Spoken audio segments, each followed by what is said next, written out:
Heavy Cardboard, Episode 70, Essen Revisited.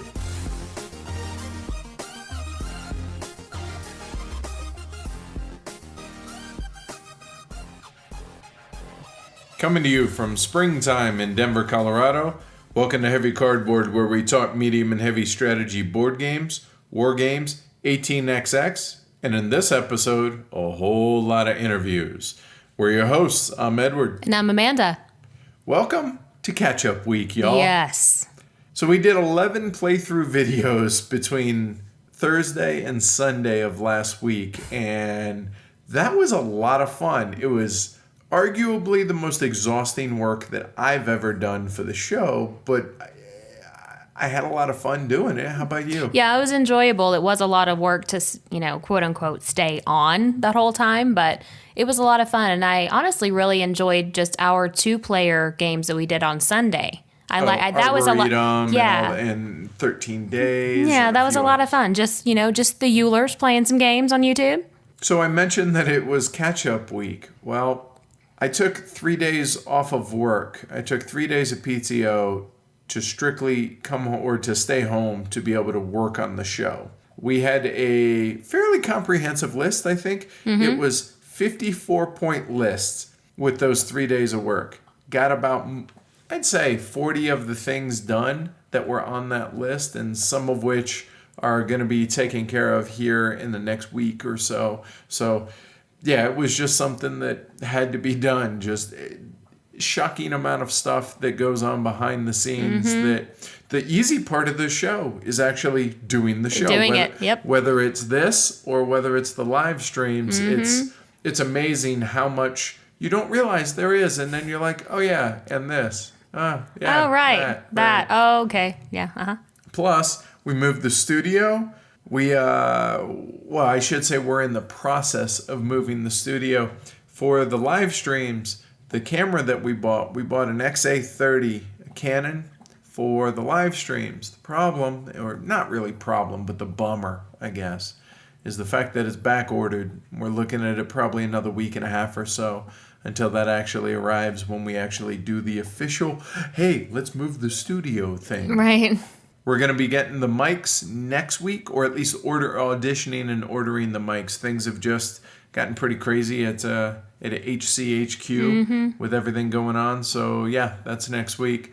But we did just order a whole lot of new kit for the recording studio. We ended up getting a new Mackie mixing board. We got 4 new lavalier mics, so we have a total of 6 now for the live streams that all of a sudden they're going to sound a whole lot better. And within the next couple weeks, they're going to look a whole lot better when we get the new camera, because then all the other cameras shift down one step as far as what they were doing. Exactly. Everybody gets demoted. Yeah, in a good way, though. Yes. Definitely in a good way. So look for that. If you guys have been enjoying the live streams on our YouTube channel, those are only getting a whole lot better as we go along. Yep. We're happy to announce the new extension for another year of BoardGameTables.com supporting the show. So we're really, really excited about that. Chad puts out an amazing product, not to mention, great customer service. And I know the Kickstarter, the Duchess, has had, bumps like every other Kickstarter has had, but he's doing right by everybody. Yep. and resolving all those issues. So really excited to be partnered up with him for another year. Very much so, yes. As we've mentioned, it's catch-up week. Yes. So we thought it would be cool to go ahead and release a few more of the interviews that I conducted while at Essen and let you guys enjoy them.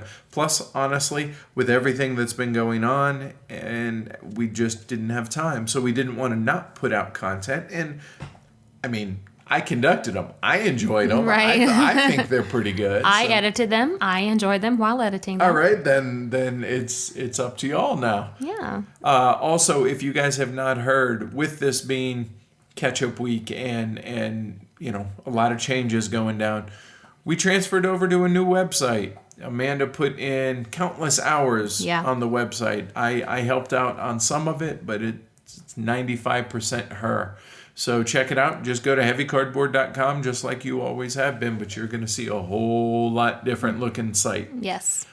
this coming Saturday, so I guess that's tomorrow when y'all hear this, we have a surprise live stream we're going to do. So it's April Fool's Day. And we don't want to just be like, oh, hey, surprise. So we thought we'd let y'all in on the secret. We're going to play Monopoly. We're going to play Monopoly the right way, with the real rules, which, I'll be honest, I never have, ever, once. Have you? No. I mean, even in the video game versions of Monopoly, you can choose to either play the correct way or you can use the house rules in the video game portion as well. And I have never not played with, like, all the money goes to free parking or whatever. Sure, and I mean, I'm genuinely looking forward to it because let's face it, a lot of us in this hobby bag on Monopoly. Oh, it's terrible, it goes on. I mean, John,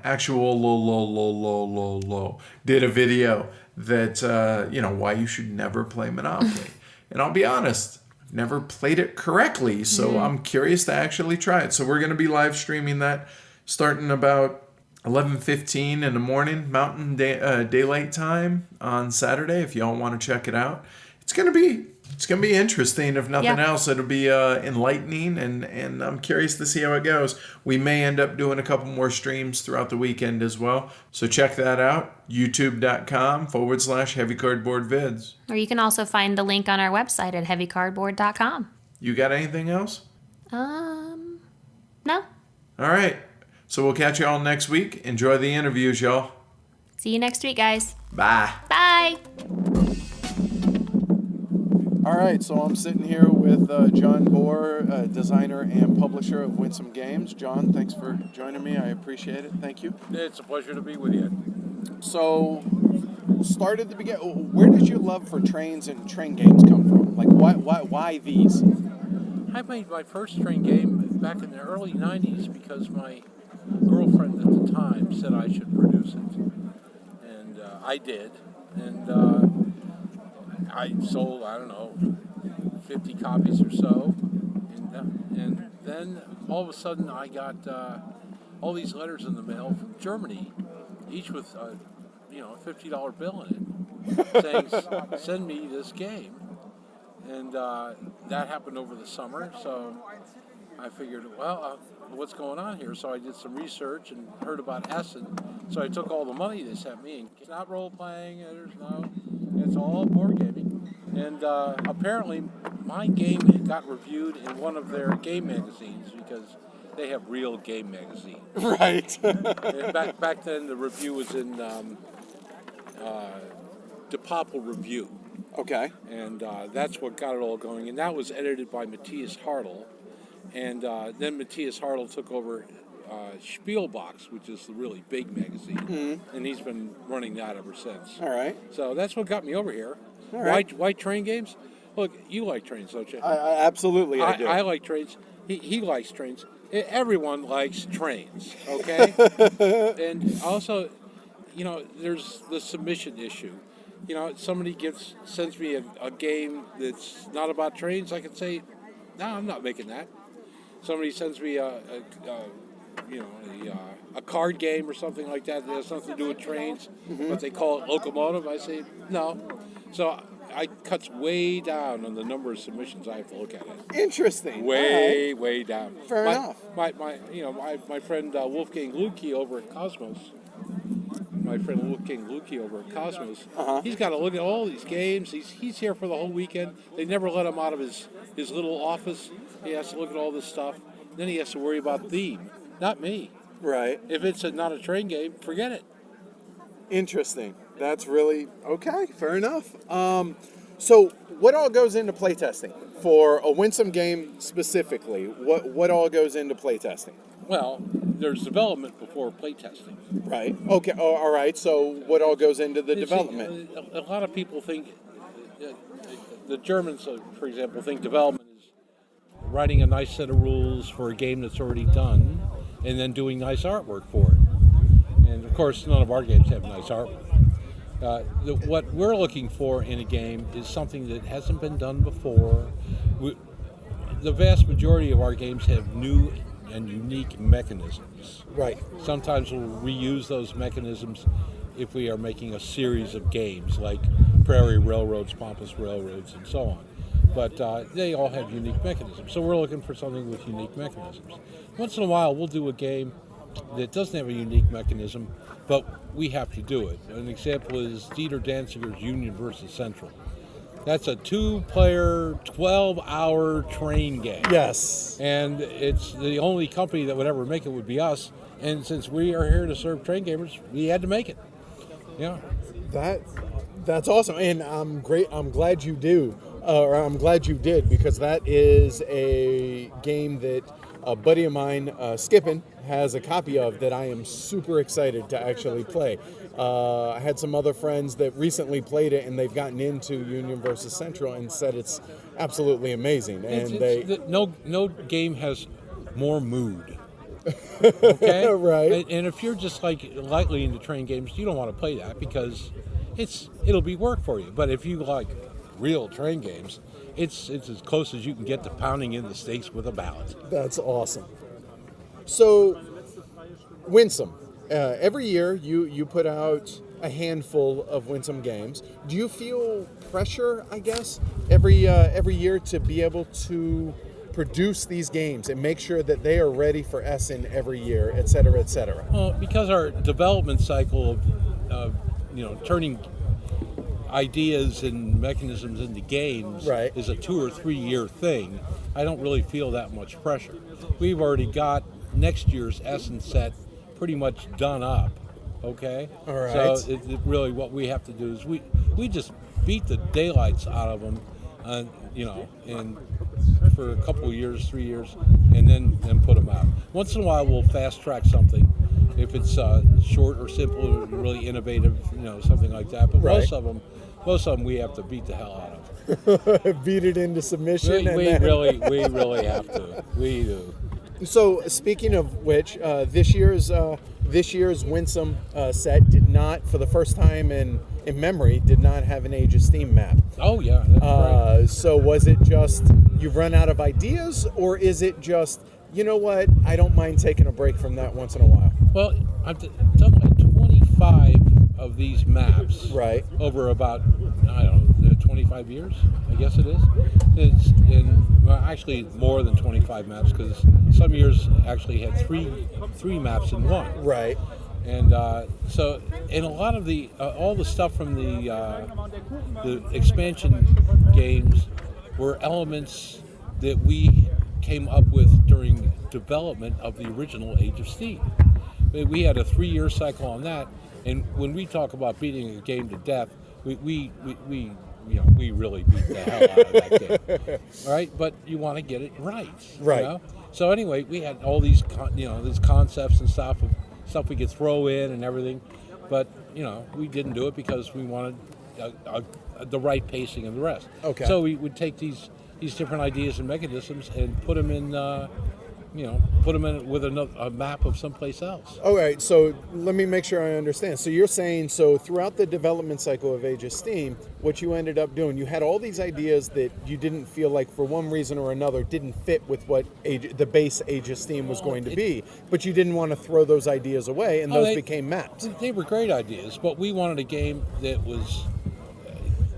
the flow of gameplay is important to us. Okay. Okay? And actually... we're of the school of less is more. Okay. And so we cut Age of Steam down to pretty much its base minimum. Okay. Right? You can always throw more stuff into these games, but so we had all these other great mechanisms and stuff like that. And some of the maps include stuff that we've thought of later, but a whole bunch of them came from that. This year I didn't do one because first of all, I've run out of countries and places. I don't do the Moon or Mars or Alpha Centauri. I don't do demons or the devil or anything like that. I pretty much covered the entire planet. Okay, so if somebody really wants an Age of Steam map of some place, then let me know. I mean, I did one on Berlin for one of the game magazines, Fair Play, German game magazine. I did one on Pittsburgh because the locals demanded it. Sure. Yeah, but if you want one of Colorado Springs, I can come up with it if you want it. Please, I would love one to see Denver, Colorado Springs, and Commerce City where I live. That'd be awesome. Yeah. So you were talking earlier about you beat the hell out of a game and basically until it's ready. So define ready? Like how do you dictate? Okay, I'm done developing and playtesting. This thing's ready to go. A ton of plays by my guys. I really can't take credit for any of these games by myself because what I have are solid developers in Pittsburgh. I have a crew of guys that have been doing this for years and years with me.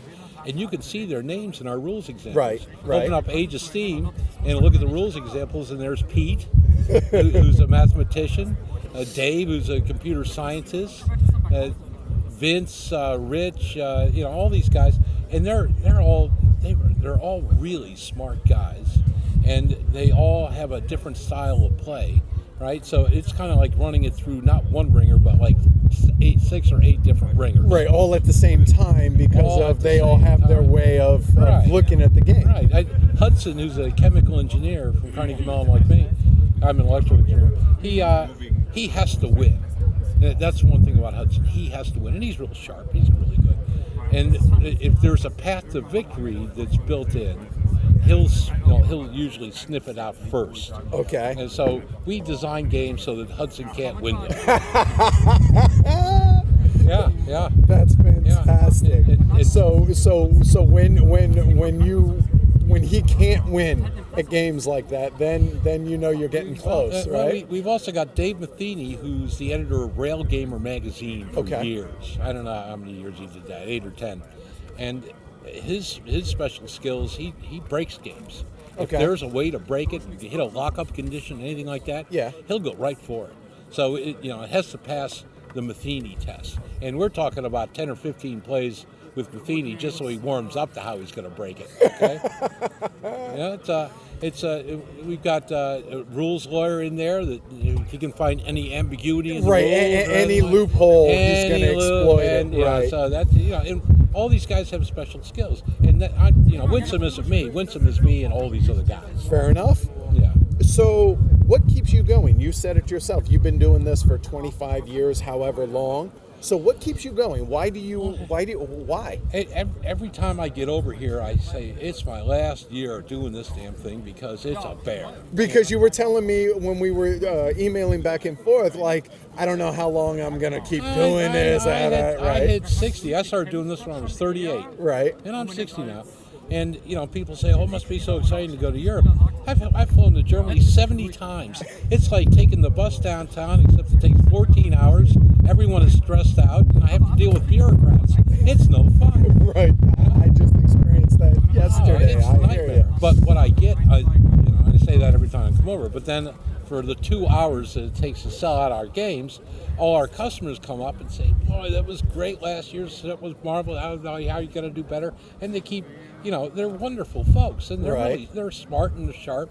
We don't have any dumb customers. They're all geniuses. If some people will try it once and it's too much for them, that's fine. Right. It's because we don't really want that many customers because we don't want to make a lot of games. Which rolls into the next thing I wanted to bring up. So correct me if I'm wrong, but this is how I think the subscription service works. Now, I'm a subscriber. I have been for the last 2 years because I'll be honest, I didn't know about Winsome Games. I was still fairly new to the hobby. So you make 160 copies, 80 for Essen, and then 80 for subscribers, or is it 80 new subscribers? How does that work? Well, first of all, none of them are subscribers. Okay, the key is if you bought a set in the previous year at Essen, I'll send out an email to you in June saying this is what you're going to get. It doesn't say that much. It just says, and this is what you're going to get.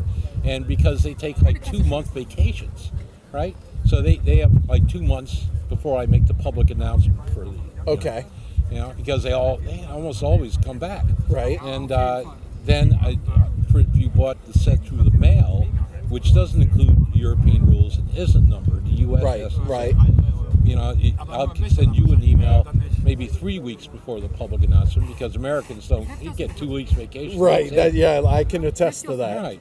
So around mid-July, I'll know how many Americans or male customers are returning, and I look at how many sets they want. And then I see how many sets we're getting we have to ship over to Essen. Right. I total those up, right? And they let me carry less and less over every time. Too. Okay, right. So it's I look at whatever's left, and then I'll put up the announcement for the mail, for a number of games for Right. mail. And this year I think it went out in 6 hours, and you got 6 hours worth of new folks. All right. They flood in. So is it just the 160 sets? That's how many you make, or is it is it more than that? Sometimes it's a bit more, and sometimes a bit less because you have to have components for every game. Sure. And sometimes you get shorted on this, or sometimes you get more on that, right? But and I know that because I'm producing them at the announcement time. Okay. So when the Americans send me their U.S. postal money order, I have Right. the game already done and shipping it out. Right, you're right. In fact, that happened in my case. So I send the money order, and it showed up a few days later because obviously you have them all ready to rock. I don't have them all, but most of them because Okay. it takes a lot of space. Right. Sure. Which is why we ship them out as soon as we get the money orders in. Get 'em so out. that we can, we can make more, and then they're all gone pretty much by August, which is when we start, cranking up the ones for Europe. Okay. Yeah. All right. So a couple last things. What do you enjoy playing? I know train games, but are there anything in particular? My group, my guys like some games that we play with different players and different numbers of players. But staples at our meetings are Through the Ages. Oh, okay. All right. St. Petersburg is a closer. All right. Merchant of Venus, the old version, not the new. Okay. And what else? Once in a while we play Outposts just because yep. Rich Rubin can't add. And every time he tries to add up his numbers, they come out differently. It's a scream. And we only do that to him once in a while. And we have a yearly Advanced Civilization 8-player bash that takes all day long. I'll be honest, all of that is shocking to me. I had no idea. I thought it was all train games all the time. So. Oh, no. It's for example, this year's set, I've been playing these games for like two or 3 years and working hard on them, right? The thing is, you play the same games over and over. You get tired of it. You get sick of them. We're not going to play these games again for months. We're working on next year's games and the year after that. So, okay, on that note, is there any chance whatsoever that you will let our listeners in on a hint? Just some vagueness, just something for our listeners. It's going to be a train game. or about railroads or something. Right, or something like that. Yeah, that's more than most folks will tell you. All right, well, there's that. All right. Well, thanks, John. This has been one of the highlights of one of the things I was most excited about coming over here was to be able to sit and talk with you. So I really appreciate you doing this. I'd love to be able to make it to your convention someday. You have an open invite anytime you want to come. I'm glad Jerome from Splatter came over. He did, and we almost killed yours when he came as well. He got in a car wreck when they made it, and I was almost the guy that killed Splatter. Yeah. So I'm glad that didn't happen. But yeah, I would love to have you at HeavyCon. That'd be fantastic. After this thing, I don't want to go traveling for a year, to tell you the truth. But if I could, I appreciate the invitation, and I'll see if I can't get on over there sometime. Cool. Some year. Awesome. Well, thanks a lot, John. You're very welcome. All right. This episode is brought to you by BoardGameTables.com. If you're in the market for a beautiful, hand-built, custom board game table that is sure to become the centerpiece of your game room, go check them out over at BoardGameTables.com and tell them Heavy Cardboard sent ya. All right, so this is Edward from Heavy Cardboard, and I'm here with Tony Boydell of Surprise Stare Games. So we're at Essen. Indeed. Good morning, Edward. How are you doing?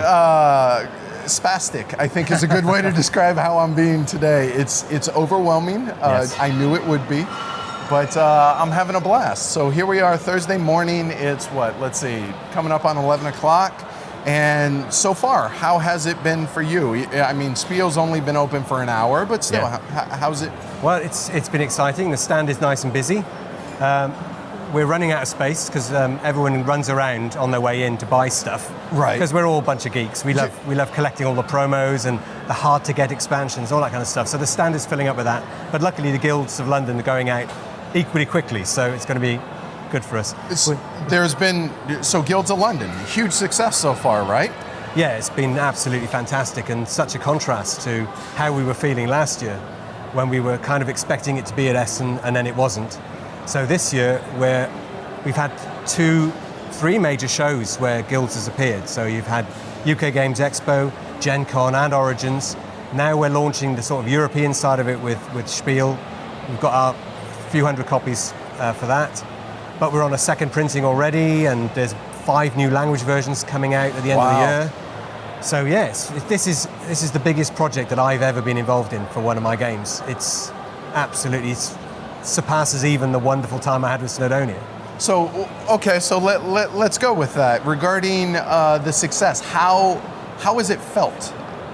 Just wow, look at what my game is doing. How is that? Yeah. As not so much the publishing side, but as the designer and it's like seeing your child grow up and achieve, and you sit there in the 4th row back at the presentation ceremony, and you're just really, really proud and pleased, and all the hard work paid off.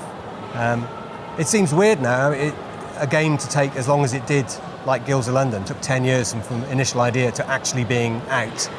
And that seems daft nowadays because so many games are coming out and they're coming out so quickly. And a lot of them are really good quality as well. I mean, it's absolutely astonishing. But I don't have a massive playtest network, so things are slow burners because that's how long it takes to get them through the process. All right. So on that note, let me ask you, why do you design games to begin with, though? Like, what inspires you to design games? It's I don't know. It's an odd thing to think about, really. It's just something I do. I love games. I started with role-playing games, and then I moved into sort of the more traditional games that you get in the 80s and 90s. So I was into Diplomacy and Risk and Blood Royale and or Blood Bowl and all those original sort of games, mainly the sort of the Games Workshop stuff. It just seemed a natural extension, really. I noodled around with a couple of card game ideas and really enjoyed the process. And what came out of it was quite enjoyable. And then I started playing more board games. And the more board games that you play, the more interested I got into it. And for some people I know, they play lots of heavy games, the games that you guys play 18xx and Arkwright. I've heard of that, right. Yeah, those kind of games. And they have no interest in actually designing a game. But for me, it just took my creative impulse, really. It just caught me, said, you love these games, why not have a go at doing some of these? Very cool. So what sparks your creativity? Where do you come up with your designs? Now, obviously, Snowdonia is kind of near and dear to your heart as far as location-wise, right? Yeah, it's theme. Theme is what gets me. So if I read an article that captures my attention, or maybe a movie that I really love, I now start thinking about, could that be a game? Snowdonia came out of a comedy conversation we had about 2005, I think it was. It was a spiel, and we were talking about railway games, and that was a particularly big year for railway games. There were quite a lot of them coming out, and Warfrog were doing Age of Steam, all that kind of stuff. Yep. And we sort of said, well, we would do a railway game, but we wouldn't do it the way that everyone else does. So we wouldn't have multiple routes and pick up and deliver. We'd actually have you build in the railway. And somebody said, give me an example. And the only thing I could think of was Mount Snowdon's railway, because I went up the railway when I was about 5 years old, and that's the only thing I remember. And when you talk about things like that at Spiel, they stay in the back of your mind. And I got home and thought, well, actually, a railway game about building the railway at Snowdon would be really interesting.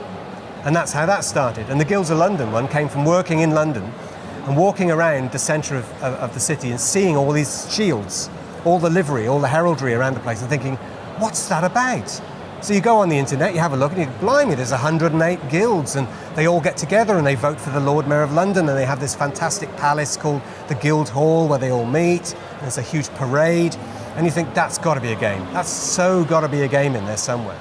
It's funny because I just got my copy of Guilds of London last month, And you mention in the rule book that I think it's three of those guilds that actually gave permission to, hey, you can use our crest, livery. our livery, Yeah. and the others are just made up. And as an American, that is such a amazing thing to see, just the history behind, and that it's not just a sign or it's not just a description of what it is. This is a legitimate big deal. Yeah. It's fascinating to me, and I, as a war gamer and a lover of history, stuff like that fascinates me. So I think that's really awesome that you were able to design a game around that. Yeah, it's the guilds were tremendously powerful, as they were in many big cities in the medieval times. They controlled the trade, they controlled the industry, and if you weren't in the gang, you were left out on your own, and often it was quite punishing, you know. It's quite well enforced if you weren't in the guilds. But they've now become very insular, sort of charitable organisations. They focus purely on fundraising for various charities, and the ceremonial stuff is kept alive, but it's simply that now. It's more of a facade. But the history is rich and deep, and which is something that, again, America's not that old, so we don't have that you guys do over in the UK. That's fascinating. So, lighten it up a little here. Do you enjoy playing your own games, or do you get tired of them? Like, yeah, let's go play something that isn't a Tony Boydell game. well, it depends.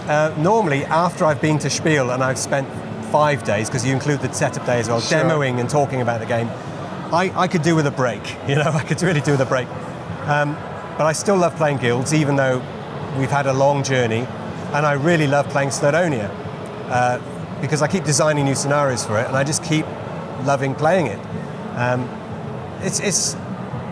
Snowdonia is a game that I've designed the game that I want to play. So I've looked at all the games I love, particularly games like Le Havre and Agricola, and thought, I want a game that does things either presentationally or design-wise or mechanically that those guys do. The same sort of feeling, the timing elements. So Snowdonia is the game I designed as the game I want to play. So that's why awesome. I continue to play it. Because I've talked to other designers who design games they don't want to play, and I don't understand how you do that. I would think, as a designer, hey, I design stuff I want to play, so that makes total sense to me. I think if you're using game design as your main career, then you have to take a step back, because you've got to earn the money. So you've got to keep projects going, you've got to scout for the new work, you've got to get those commissions. So you can't remain, I guess, too attached, because the job is finished and you move on to the next project. It's more project management, I suppose. But I don't do it like that. I do it for love. So, you know, I get to come to Spiel and be a geek like everybody else. So I'm rushing around getting the promo maps and the promo tiles and the cards and everything else like everyone else is, you know? Because that's what I love. I'm a gamer first. I just happen to do design on the side. So now Surprise Stare is your company. Why, as a designer, did you feel compelled to publish as well? And is it a lot to take on? Is it something that, in hindsight, you're glad you did? Or is it something that you would have preferred to, I'm just want to design and let other people publish? Well, we produced a card game as our first game. So that was an easy production element for us to take on. And we brought that to Essen. We started having meetings, and we found it really difficult to take game prototypes to the next step, because you were always fighting against sort of fixed slots, and people were already there. So, you know, everywhere you went, one of those companies would have a Rainer Knizia game ready for next year or the year after. Right. There are so many more companies now. So we decided to sort of belay the disappointment and actually pitch to people who would always say yes, i.e. ourselves. Right. So we started small card games. Our first big board game was Confucius, which is an excellent work. Which I finally got a copy. Oh, it's an amazing game. The copy that you sent to HeavyCon, Joris from Splatter actually took it back with him. He won that. And he's like, I told him that Tony Boydell was really excited that, hey, we finally got a copy here in the States. And he's like, yeah, and now it's leaving. So I finally got another copy for myself. So I'm excited about that. Well, that was a joint project with another company. And we didn't have a good experience with the actual production process, and we decided to go back to doing it ourselves. And then so we went back to doing small print runs. So effectively, we've subsisted on produce a game, sell everything, put the money back into the company to produce the next game. Right. And then it was Snowdonia that really kicked everything off, because then we were printing more than we'd ever printed before, and it was a bigger box game than we'd ever printed before, and it sort of kicked off from there. It's wonderful. Do you enjoy the publishing aspect of it, or is it more or less, I love the designing part and the publishing is a necessary evil? I like to be involved in the publishing. I like to see what, the proofs and everything else. And so with Guilds and Snowdonia, I enjoy working with Clemens when he was doing the artwork and proofing, all that kind of stuff. But the actual manufacturing, I'm quite happy to let somebody else manage all that. Okay. I don't need the hassle. I got 5 kids. I don't need any more hassle in my life. Fair enough. So one last serious question then. What's the most frustrating thing about being a designer, or a specific thing that when you're designing a game that you have to battle within yourself? What? For me, it's reaching the point where I think the game is ready, and it's something I didn't do very well early on. I would be sort of design the game, play test it, and go, yeah, that's fine, and not sort of take a breather and come back to it and say, let's just check it one more time. And I think now I've learned to take a bit more time with these things. There is no need to bring a game out every year. You don't need to do that. There's no need to sort of put that pressure on yourself. If it takes 10 years to produce a game, then that's how long it takes. And that's awesome to hear, that the game's not going to be rushed. It's ready when it's ready. Yeah, I mean, I don't pay my mortgage with my games money, so that helps. So that's fine. I don't need to worry about it that way. So, okay. Yeah. All right. So you said you're a geek here, and you're excited to be at Spiel. So who are you excited to meet? Or, well, I'm always excited to meet up with fellow Brit designers. So the Brett Gilberts and the Matt Dunstans and the Chris Marlings, the guys who are up and coming. They got a few games here with Mayfair and so on. Elysium, of course, from a couple of years ago. I was going to try and get Matt Gertz to sign my Corsica map for Concordia, but he wasn't around this morning. I always try and bump into the guys at Lookout. So Mr. Clemens Franz, and sort of say hi to him and see how it's going. In fact, tomorrow, what day is it today? It's Thursday. Thursday, right, yeah. I'm quite excited because on Saturday we're having a little lunchtime meetup. And I normally have a wander around the halls with Cedric Chaboussi, the guy who designed Lewis and Clark. Mm-hmm. And this year we've also got Alexander Pfister, Andreas Pelikan, and Milena from BGG. I ran into Tamina. The best blog on BGG. It's just so wonderful. So we're going to meet up with her as well. So we're going to have a nice little lunch. Nice. Talk about board games, and it's going to be very cool. Cool. All right. Well, thanks a lot for doing this. I appreciate it, and hopefully, some of those designers or wannabe designers out there, and hopefully this helps them, give them some insight. So thanks a lot, Tony. I appreciate this. All right, Amanda, you want to tell them how to get in touch with us? Our website is heavycardboard.com. Our email address is contact@heavycardboard.com. We love hearing from y'all, so please don't be shy. Our Twitter is Heavy Cardboard. Facebook is Heavy Cardboard. Our YouTube channel is Heavy Cardboard Vids. Our Instagram is Heavy Cardboard. Our Patreon is patreon.com/Heavy Cardboard. Please take a look and give us some support. Our BGG Guild number is 2044. We also have a phone number for y'all to call and leave us voicemails if you want. The number is 720-675-8975. Call us and leave us your thoughts or questions, and hey, they might even be featured on the show and answered. All right, back on Sunday at Essen Spiel 2016, out on a glorious day. Finally, we have good weather here. I'm joined with Nuno Sentiero, Paulo Soledade of Madeira, among other fame. So thanks for joining me, fellas. Thank you for having us. Yes, a pleasure. And thank you for bringing the Portuguese weather with you too, as well. Yes. Yeah, it's kind of expensive, but okay, we could manage this year to do it. But we're taking it back, okay? That's fine. That's fine. Tomorrow. Just for today. All right, hey, I'll enjoy it while I can. So how did this come to be? How did you two meet? How did you start designing games together as opposed to individually, etc.? So, Paulo is my brother-in-law, So he's married with my sister, and I hate him for that. So I've heard. That's the first part. We met each other, we played board games, we had a gaming group. We started to organize a convention, LadiaCon in Portugal, and then Then we decided there are not enough games in this world, so we decided to create our own. Because we, as a player, you as well should have a few ideas sometimes. Yeah, but I have no interest in actually designing. It's too much work, and it's not what I would call fun. But Yeah. Yes. But for us, it's fun. It's like, in the blood. So we have to do things. it actually started. Paulo is modest, so he's not going to say this. But Paulo had the idea to visit Madeira and understood this story of the island was almost like a board game. The periods of the divisions of the islands, everything was structured like a board game. And he thought about that, and he started to think about creating a game around that. And I was lucky enough to be invited in.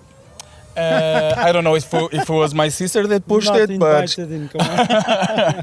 but it was great. So we started from that, and we, in the beginning, just like one session a month or something like Yes, that, as an yes. hobby almost. But then it became like an obsession.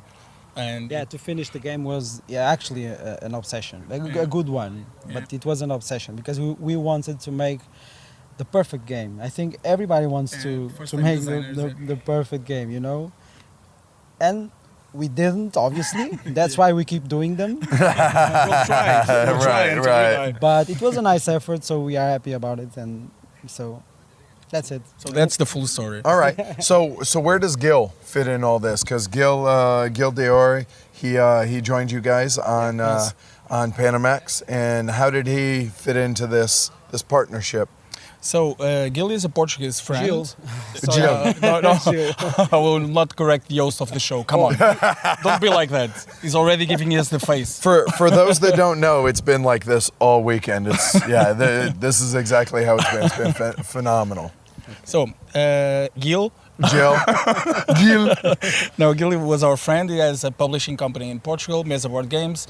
He had a game about the Panama Canal made, and he showed it to us. The game was really family-oriented. It was really easy, let's say, to play, Yes. more for the Portuguese market. But when we saw that, we saw huge potential to create an economic game. So Gilles Yes, for asked for our help. So we developed the game into something a little more medium heavy, and then it became Panamax. Yeah. Okay. The story about Jill is it's kind of a personal story at first because he was a small publisher, also a game designer. He asked us for help so that we can test his games, and we developed a personal relation. Okay, so we became closer friends, and working together was something very, very natural that happened naturally.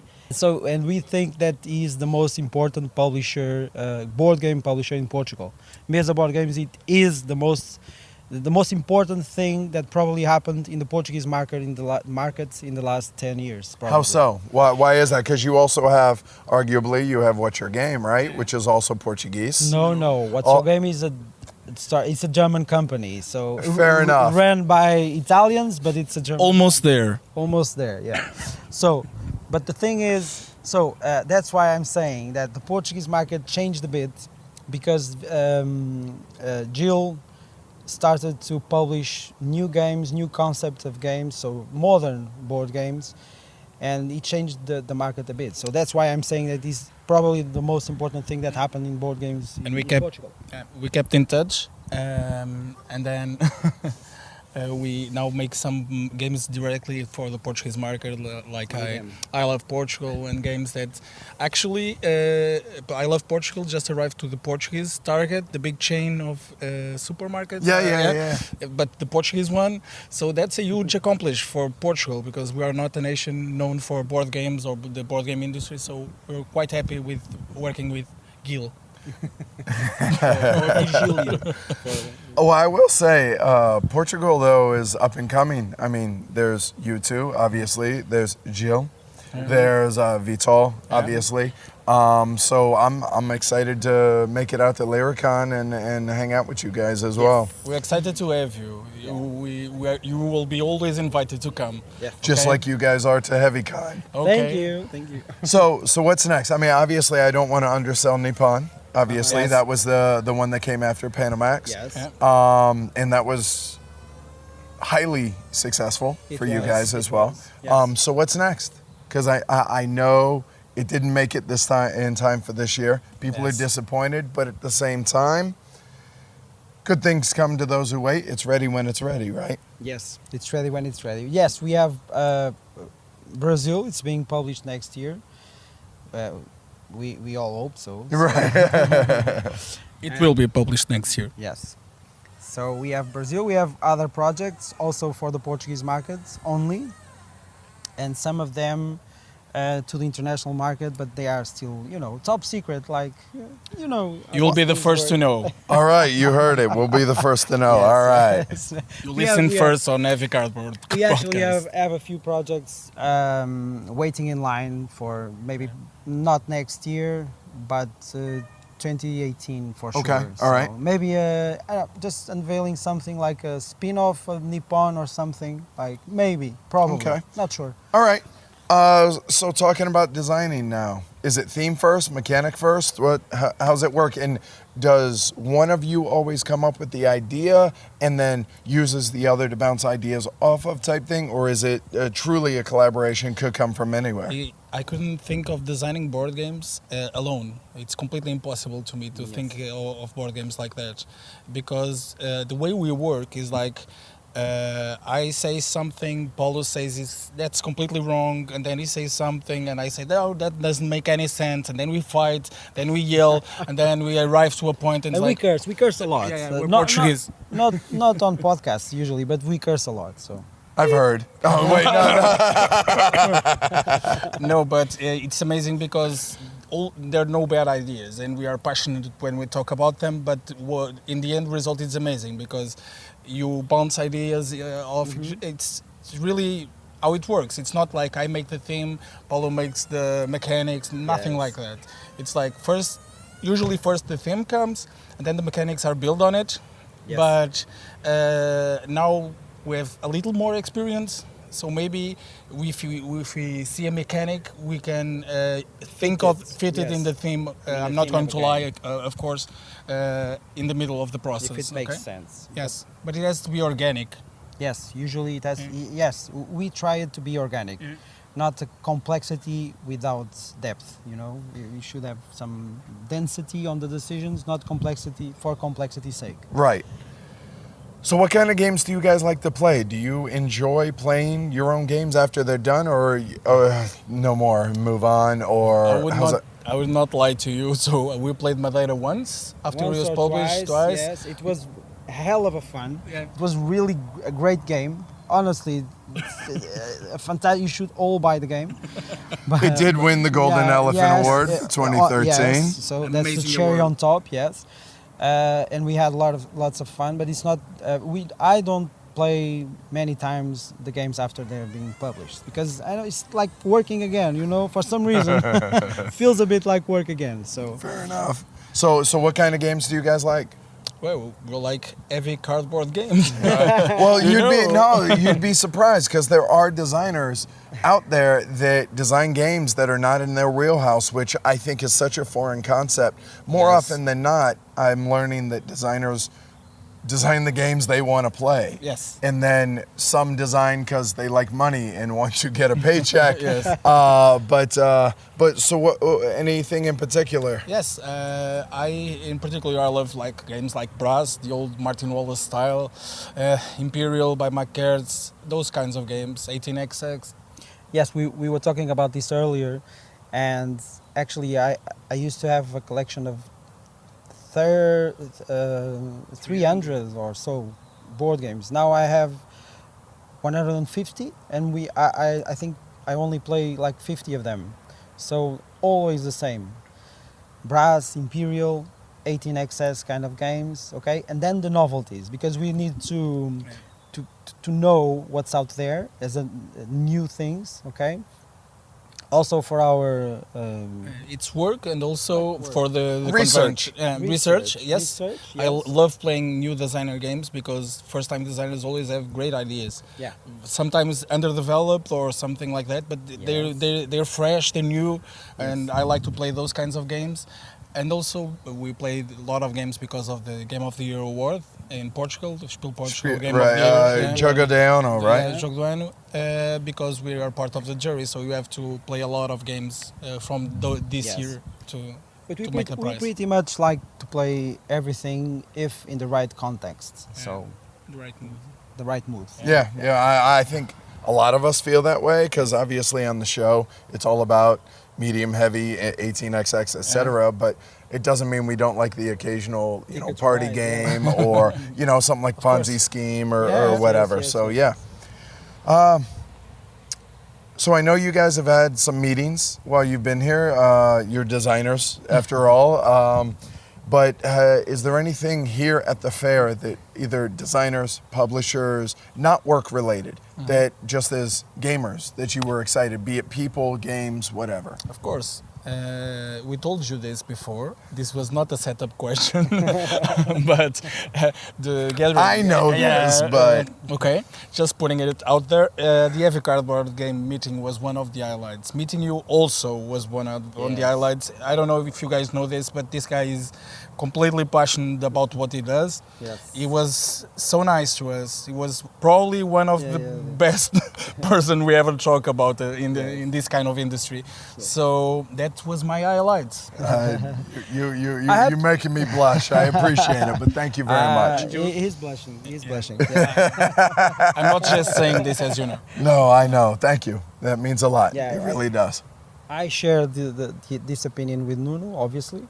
I think that this was the most incredible meeting we had since I've been visiting Essen, and I've been visiting Essen for the last 10 to 12 years. So this is the best compliment I can do to you, and it's not for it's from the heart. I have no because doubt. I have It no was doubt. really, really, really special. It has nothing to do with the World of Madeira we won. Nothing to do with it.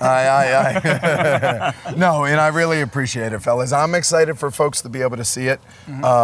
Tiffany, the one tar, she was kind enough to video record it. So when we get back to the States, we're going to upload it onto the YouTube channel and stuff. So, yeah, it was amazing. It's we wanted to recognize an aspect of the hobby that usually gets overlooked when it comes to awards. I know there's the Spiel des Jahres, there's Kennerspiel, but even those ignore the type of games that we enjoy. There's the Jogo de Ono, which is on par, I would say, as far as heavy game stuff goes. But yeah, I'm grateful that you guys, it meant as much to you as it did to me. So thank you. It did. Thank you. And this comes from the guys that were in the Deutsche Spielpreis ceremony the day before. So it's completely different.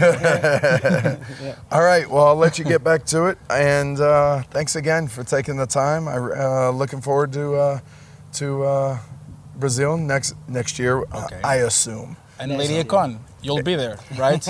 I'll make you a deal. You guys pay our flight there this year. We'll be there this year. If not, we'll be there the year following. How's that? Okay, perfect. All right. Next year, so... All right. Thanks, Nuno, Paulo. Thank you. I consider you guys friends as well as That's true. awesome designers. So thanks a lot. Thank you very much. It was a pleasure. We want to thank the great folks over at Game Surplus for their sponsorship of the show. Fantastic folks, a great reputation, along with an ever-growing, amazing inventory of imported and hard-to-find games. Well, you can see why we're proud to be partnered with Game Surplus. Their tagline, home of great games at great prices. So check them out, gamesurplus.com. And when you do, mention and tell them Heavy Cardboard sent you.